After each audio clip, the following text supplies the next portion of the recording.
Welcome from Rawalpindi international cricket stadium. এই আলো আঁধারের মাঝেই আসলে কথা বলতে হচ্ছে, কারণ স্টেডিয়ামের কাজ, শেষ মুহূর্তের কাজ এখনও চলমান। আমি একটু সামনে যাই আপনাদের একটা জিনিস দেখানোর জন্যই। আমার ঠিক পেছনে মিরান বখশি এনক্লোজার, অর্থাৎ একজন এক্স ক্রিকেটারের নামে এইখানে স্টেডিয়ামে একটা স্ট্যান্ড করা হয়েছে। শুধু একজন না, এখানে অনেক ক্রিকেটারের নামে স্ট্যান্ড আছে। রাওয়ালপিন্ডির নাম শুনলে আপনার সবার আগে কোন নামটা মাথায় আসে? নিশ্চিত করে শোয়েব আক্তার। আমি যখন ছোটোবেলা থেকে রাওয়ালপিন্ডি শুনি তখন আমার আসলে কোনো শহরের নাম না, এত সুন্দর একটা শহর, কিন্তু সেই শহরের নাম কিন্তু আমার মাথায় আসে না। আমার মাথায় আসে ছাকরা চুলের একজন বোলার, যে কিনা 150-এর উপরে বল করে বল নিয়ে ছুটে যাচ্ছেন, সচিন টেন্ডুলকারের স্ট্যাম্পটা উড়িয়ে দিচ্ছেন বারবার, ভারত তার ভয়ে কাঁপছে। সেই শোয়েব আক্তারের কথা মনে পড়ে।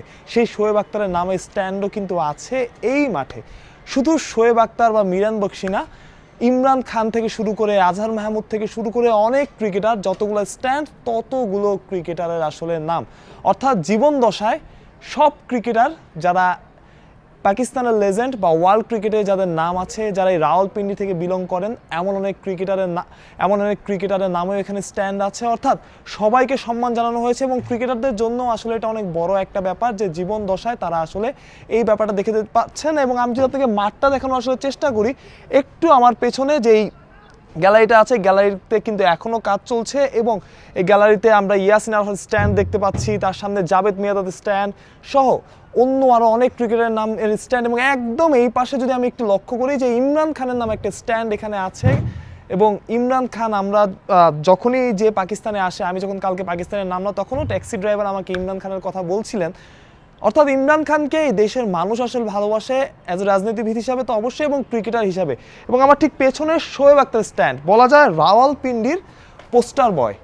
সেই পোস্টার বয়, যে পোস্টার বয় আসলে শুধু পাকিস্তানে না, পাকিস্তান ছাড়িয়ে পুরো দুনিয়ায় নিজের নাম উজ্জ্বল করেছিল। এবং এখনও যখন কেউ খুব জোরে বল করে, যখন নাহিদ রানাকে আমরা দেখি যে খুব জোরে বল করতে, যখন 150 ছাড়ায়, 155 ছাড়ায়, তখন আমরা চিন্তা করি শোয়েব আক্তারের রেকর্ডটা কি ভাঙবে কিনা।